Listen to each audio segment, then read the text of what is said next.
20대 대통령 선거가 끝나고 새로운 대통령이 선출됐기 때문에 국가를 위한 기도, 그런 제목으로 설교하고 싶습니다. 대통령 투표를 하셨다면 국민의 의무를 다하신 것입니다. 대한민국의 국민의 의무는 4가지입니다. 교육받을 의무가 있고, 나라를 지킬 의무가 있고, 근로 일을 할 의무가 있고, 그리고 납세의 의무가 있습니다.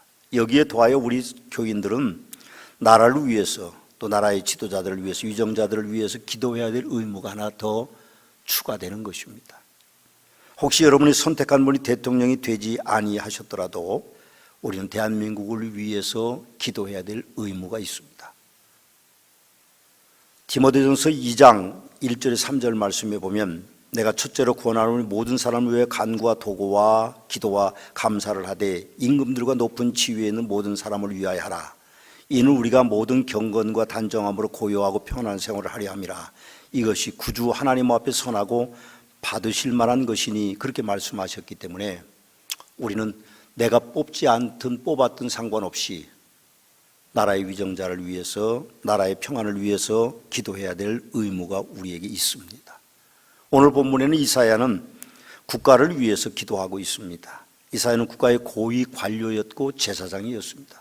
1절 말씀에 보니까 이사야는 우시야 왕이 죽던 해 성전에 와서 기도하고 있습니다. 저는 아마 통곡하면서 기도했을 것이라고 생각하고 싶습니다. 남왕국 유다의 10대 왕인 우시야 왕이 죽던 해라는 기록은 국가의 위기를 표현하고 있는 것입니다. 우시야 왕이 왕위에 있을 때는 주전 735년경으로 우시야 왕은 아샤라 왕이라고도 불리는 위대한 왕이었습니다.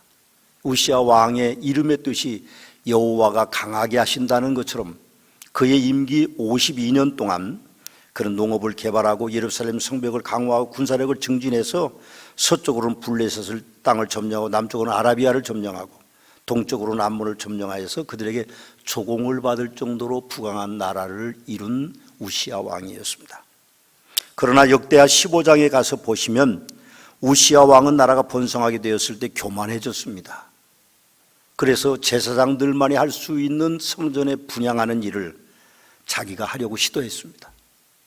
하나님은 그를 치셨습니다. 그리고 한센병 걸렸습니다.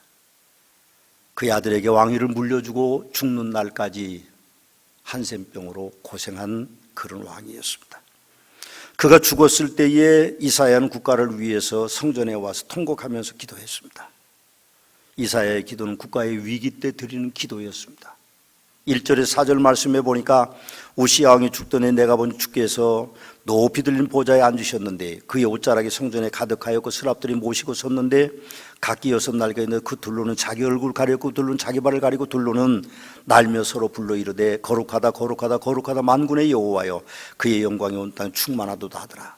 이같이 화답하는 자의 소리로 말미암아 문지방의 터가 요동하며 성전의 연기가 충만한지라. 그렇게 기록하고 있습니다. 왕이 서거했습니다. 이사야는 국가의 위기 때에 성전을 찾아와서 기도했습니다.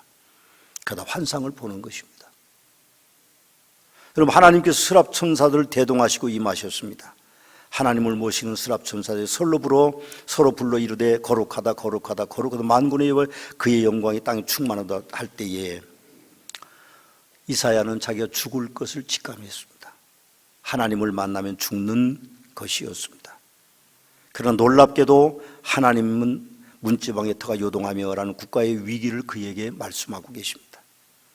대선 사흘 전에도 북한은 미사일을 발사했습니다. 그렇지 않아도 우리는 우크라이나 사태 때문에 불안하게 살고 있습니다.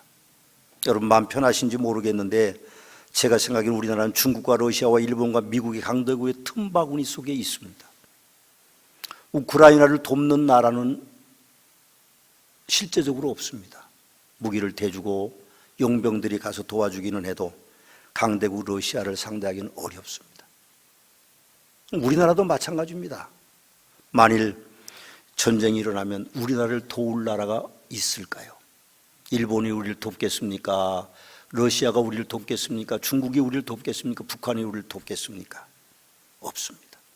우리도 별 수 없이 포의 상처를 입고 죽음을 맛보며 폐허된 곳에서 우리가 살아갈 수밖에 없습니다. 그런데 우리는 이번에 선거에서 보면 진보와 좌파가 나눠지고 우파와 진보가 나누어지고 20대 남자와 20대 여자가 나누어지고 젊은이와 늙은이가 나누어지고 갑과 을을 갈라치게 하는 일들이 정치권 안에서 있었습니다. 그런데 백성들은 어리석게도 역대 모든 선거가 그랬듯이 지방색을 드러내고 안보 문제로 들고 나온 정치인들에 의해서 우리나라는 더 반으로 쪼개졌습니다. 표차가 결국 0.74%밖에 나지 않습니다. 물론 20만 표가 넘는 표라고 하지만 확률로 따지면 0.74는 표 차이가 없는 것입니다. 그만큼 나라는 둘로 나누어졌습니다. 저는 참 안타까운 마음을 가지고 있습니다. 이번에 호남에서 30% 야당을 밀고 영남에서 30% 야당을 미는 일들이 일어났다면 우리나라는 새로워졌을 것인데 결국 그렇게 되지 못해서 참 안타깝습니다. 왜 나누어졌습니까? 정치인들이 나눈 것입니다. 우리는 거기 이용돼서 자기도 모르게 나누어지고 있습니다. 보수와 진보가 그게 뭐 그렇게 중요한 거고 20대와 60대가 뭐 그렇게 중요한 겁니까? 남자와 여자가 뭐 그렇게 중요한 겁니까? 여러분, 우리는 나라를 위해서 기도하기를 쉬지 말아야 됩니다. 이사야는 그렇게 나라를 위해서 국가의 위기를 맞았을 때 기도하는 관료고 제사장이었습니다. 두 번째 이사야의 기도는 국가에 대한 의무를 다하지 못한 자신에 대한 회개의 기도를 하고 있습니다. 5절에 보면 그때 내가 말하되 화로다 나여 망하게 되었도다. 나는 입술이 부정한 사람이요 나는 입술이 부정한 백성 중에 거주하면서 만군의 여호와이신 왕을 배웠음이로다. 그렇게 고백하고 있습니다. 이사야는 국가의 중요한 직책을 맡은 관료였고 제사장이었습니다. 그것도 이사야는 4명의 왕과 함께 나라를 다스렸던 사람입니다. 대단하죠. 여러분, 4명의 대통령과 함께 관료 일을 맡은 사람들은 그렇게 많지 않습니다. 그가 능력이 있는 지도자였든지 아니면 권력에 기대는 기회주의였든지 우리가 그건 알 수 없지만 그의 능력은 대단했던 것은 분명한 것입니다. 국가가 위기를 맞는 것은 국민 모두에게 책임이 있지만 특별히 국가의 지도자들에게 더 큰 책임이 있는 것입니다. 교회도 마찬가지입니다. 목사의 책임이 가장 큽니다.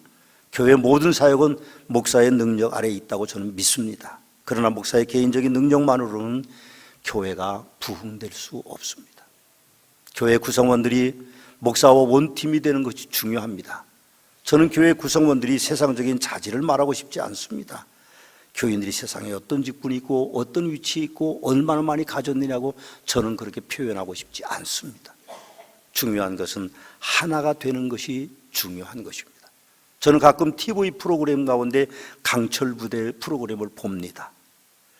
대단한 제대 군인들이 해병대 또 특전사 또 해군 뭐 2군데 나는 저 군대를 안 갔다고 잘 모르겠는데 SRT인가 뭐 그런 것도 있고 UDT도 있고 뭐 엄청 많습니다. 그런데 제대한 분들이 전쟁터에서 하는 것처럼 미션을 수행합니다. 걱정스럽더라고요. 사력을 다하고 그런 것을 보면 실제 훈련보다 더 강한 훈련을 제대한 사람들이 하는데 왜 저렇게 목숨을 걸고 할까? 거기에 그 사람들이 경쟁하는 것을 보면요, 유명한 군대 출신이라고 이기는 게 아닙니다. 팀장이 누구냐, 그리고 호흡을 얼마나 잘 맞추느냐 하는 데에 이기고 지는 것이 결정되는 것을 저는 강철부대를 보면서 봤습니다. 저는 요즘 호흡이 맞지 않는 분들과 그분들이 저를 받아주신다면 한번 만나고 싶습니다. 그래서 교회에 대한 이야기도 하고 또 그분들의 이야기도 듣고 제 이야기도 좀 하고 싶습니다. 대화의 장이 다음 주에 좀 마련되기를 제가 그렇게 부탁해 드립니다. 그래서 좀 우리 교회가 원팀이 될 수 있도록 좀 하십시오. 그래야 교회가 부흥됩니다. 하나님의 역사는 그분의 계획하신 그대로 도도하게 흘러갑니다. 여러분, 내 뜻대로 돼야만 역사가 잘 흘러가는 것이 아닙니다. 만일 사람이 역사에 순응하지 않으면 인생은 실패할 수밖에 없는 것이죠. 오늘로 산불은 끝이 났습니다. 헬리콥터가 60대가 넘게 물을 쏟아부어도 불을 끌 수 없었습니다. 거의 보름에 가깝게 그렇게 됐는데 하나님이 한꺼번에 해결해 주셨습니다. 놀랍습니다. 여러분, 역사가 바로 그런 겁니다. 하나님이 역사의 주관자이시기 때문에 그분이 해결하시지 우리가 해결할 수는 없는 것입니다. 그렇습니다. 이사야의 기도는 또 하나님의 은혜를 입는 기도였습니다.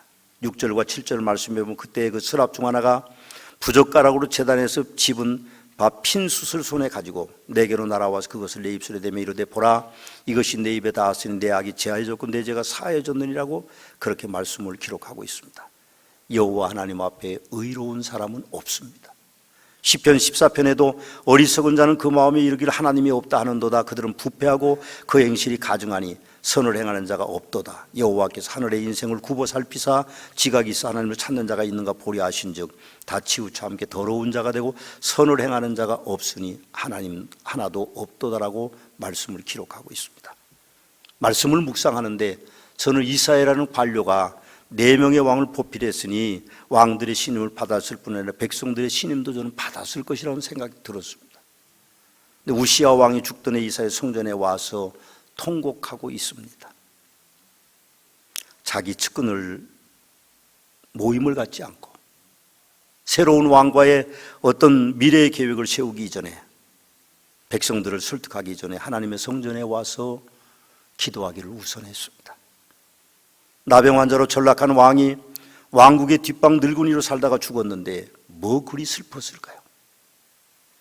나병 환자로 남은 생애를 그는 살았던 것입니다. 그런데 어떻게 그가 죽었을 때 그렇게 슬퍼할 수 있었을까요? 만일 그가 탐관오리로 사리사욕을 품었거나 왕에게 도움되는 신하가 아니었다면 아마도 그렇게 하지 않았을 것입니다. 그렇지만 모든 일에 모든 것이 완벽한 사람은 세상에 없습니다. 다만 다른 관료에 비해서 저는 이사야는 더 괜찮은 사람이었을 것이라는 생각이 들었습니다. 주전 735년경에 이스라엘 유다 땅에 국가의 위기인 왕이 서거하여 근심과 걱정이 되어 성전에 와서 기도하며 통곡하는 애국자가 얼마나 과연 있었을까요? 우리나라 대선이 마치고 자기가 후원하고 표를 준 후보가 대통령이 안 되었을 때에 기도한 성도가 과연 얼마나 됐을까요? 오히려 속상해하고 밥맛도 떨어지고 분노를 표출하여 혈압이 상승하고 다음 선거에 보자라는 결심이 쓰고 다음 선거를 구상하는 것이 대부분의 백성들의 모습일 텐데 이사야는 하나님의 성전에 와서 기도하는 모습을 우리에게 보이고 있습니다.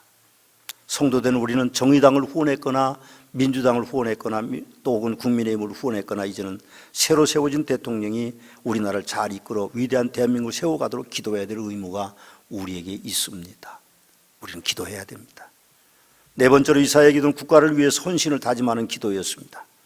8절 말씀해 보니까 내가 또 주의 목소리를 들은 주께서 이르시되 내가 누구를 보내면 누가 우리를 위하여 갈고 하시니 그때 내가 이르되 내가 여기 있나이다 나를 보내소서. 그렇게 이사야가 응답합니다. 이사야는 하나님이 부르시면 소명의 메시지를 듣습니다. 주께서 이르시되 내가 누구를 보내면 누가 우리를 위하여 갈고 국가의 위기를 맞았지만 하나님께서는 아직도 이스라엘을 포기하지 않으셨던 것입니다.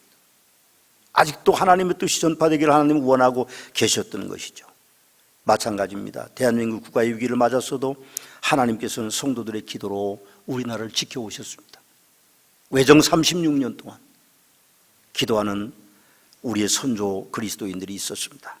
국가가 분단됐고 6.25 전쟁이 터졌고 해방이 된 지 77년이 됐지만 많은 국가의 붕괴의 위기가 있었고 강대국들 틈에 위태롭게 외줄타는 광대처럼 지금도 끼어 있습니다. 아직도 북한은 우리의 침략을 노리고 있고 남한에는 보수와 진보가 다투고 좌파와 우파가 다투고 20대 남자와 20대 여자가 다투고 젊은이와 늙은이가 그리고 갑과 을의 전쟁들이 일어나고 있습니다. 역대 대선 역사상 가장 작은 0.74표의 차이가 났지만 하나님께서 이 나라를 아직도 보호하고 계시는 이유가 기도하는 믿음의 선조들이 있기 때문입니다. 우리나라는 그렇게 6.25의 폐허 가운데에 역사를 보면 가장 빠르게 회복된 나라, 그래서 자유 대한민국의 세계 제10위권 안에 드는 경제 대국이 됐습니다. 이게 그냥 된 게 아닙니다. 물론 여러 가지 이유가 있겠지만 그 중에 기도하는 우리의 선조들이 있었기 때문에 하나님은 우리나라에게 복을 주시는 것입니다. 지금도 새벽마다 밤마다 나라를 위해서 기도하는 성도들이 있습니다. 하나님께서는 이 민족을 버리지 않으실 것을 저는 확실하게 믿습니다. 아멘입니다. 이사야는 그때 내게 이르되 내가 여기 있나라고 나를 보내소서라고 하나님의 소명에 응답합니다. 그 말씀을 묵상하는데 우시야 왕의 아들 요담 왕은 괜찮았을까 하는 생각이 들었습니다. 왕의 통치 기간 중 초기에 위대했던 우시야 왕의 치적 그보다 더 좋은 왕이 그의 아들 요담이 될 수 있을까 그런 생각도 해봤습니다. 성서사전을 찾아보니까 요담은 괜찮은 왕이었지만 아버지만은 못했다는 기록들이 남아 있습니다. 그만큼 우시야 왕은 위대한 왕이었다는 것입니다. 그러나 어쩔 수 없이 물러나야만 되는 것입니다. 이사야는 하나님의 희망의 소명을 받는 동시에 절망적인 메시지도 동시에 듣습니다. 9절에 10절 말씀에 보면 여호와께서 그렇게 말씀하십니다. 가라! 이 백성에게 이르기를 너희는 듣기는 들어도 깨닫지 못할 것이고 보기는 보아도 알지 못하리라.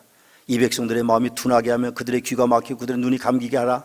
염려한데 그들이 눈으로 보고 귀로 듣고 마음으로 깨닫고 다시 돌아와 고침을 받을까 그렇게 염려하는 하나님의 음성을 듣습니다.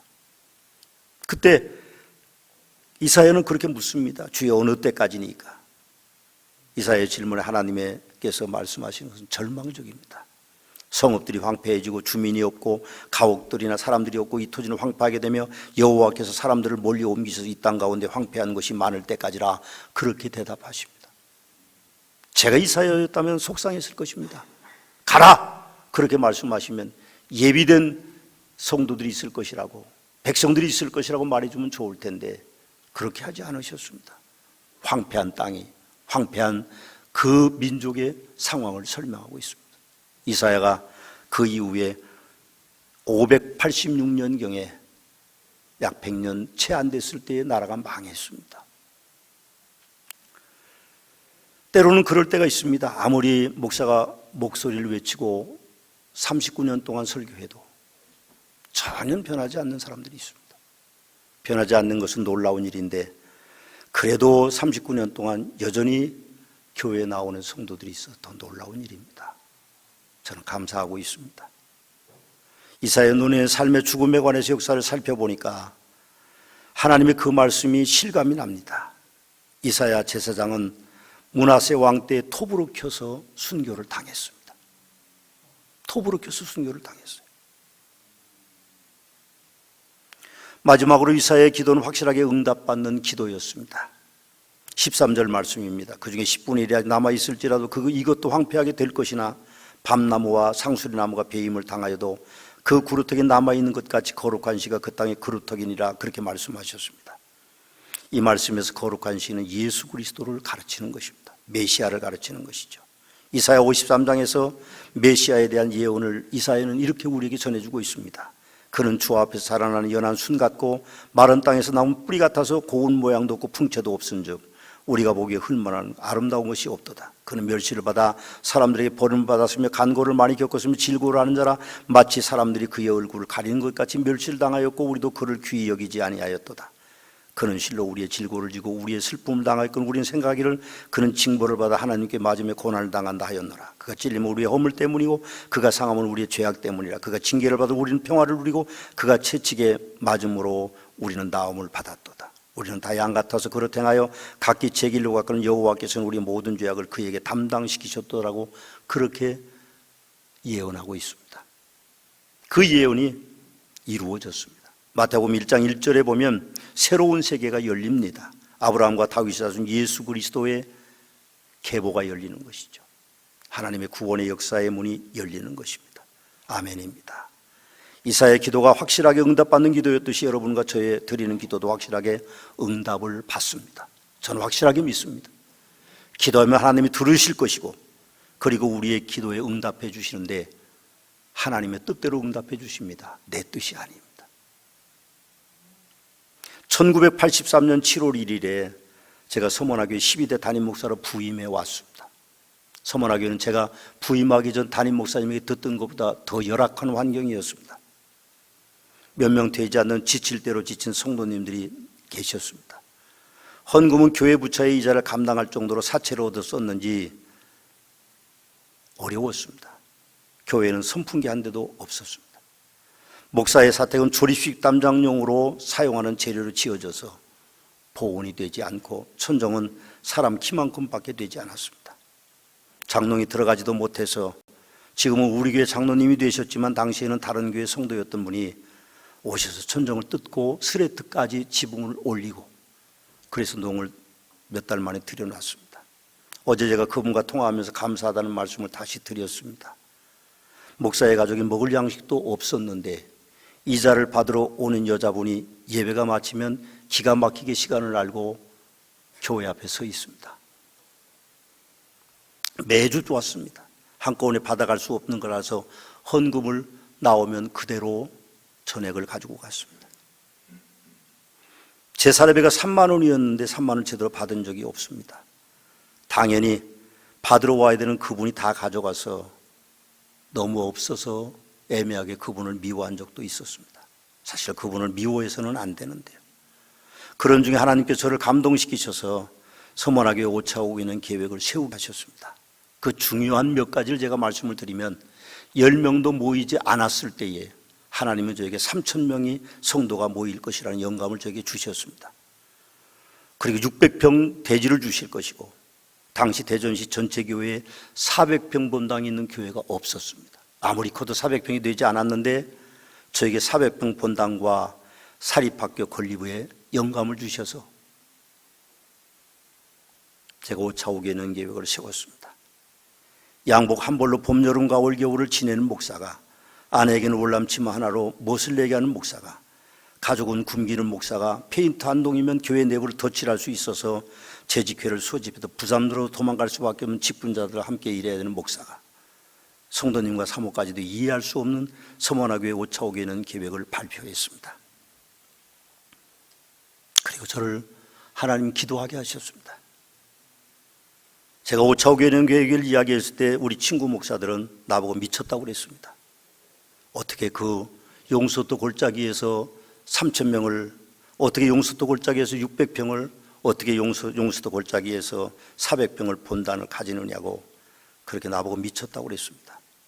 제가 설교할 때 가끔 그렇게 외치면 사모는 그런 설교하지 말라고 충고했습니다. 성도님들 아마도 미친 목사가 왔다고 걱정했을 것입니다. 그런데도 지금까지 도망한 거 참아주신 제 아내와 동역자 성도님들께 이제야 감사를 드립니다. 오늘날 서문학교에는 3,000명 정도의 등록교인이 있고 704평의 대지 위에 396평의 본당과 필리핀의 사립학교를 건립하였습니다. 이 모든 것이 하나님의 은혜요 성도들의 헌신입니다. 감사를 드립니다. 부임 39년차 서문학교 담임 목사인 저는 아직도 응답되지 못한 기도 제목을 위해서 반드시 하나님이 응답해 주실 것을 믿고 기도합니다. 물론 제 뜻대로가 아니고 하나님께서 응답해 주실 것을 저는 확신합니다. 여러분들도 저와 함께 기도합시다. 교회를 위해 기도해 주시고 여러분의 자녀를 위해서 기도하시고 여러분들의 미래를 위해서 기도하시면 하나님이 응답해 주실 것입니다. 지금보다 더 나은 삶이 여러분들의 기도로 하나님의 축복으로 여러분을 위해 함께 있으셔서 기적의 현장에 함께 동참해 주시는 복된 성도들이 되시기를 주님의 이름으로 부탁드립니다.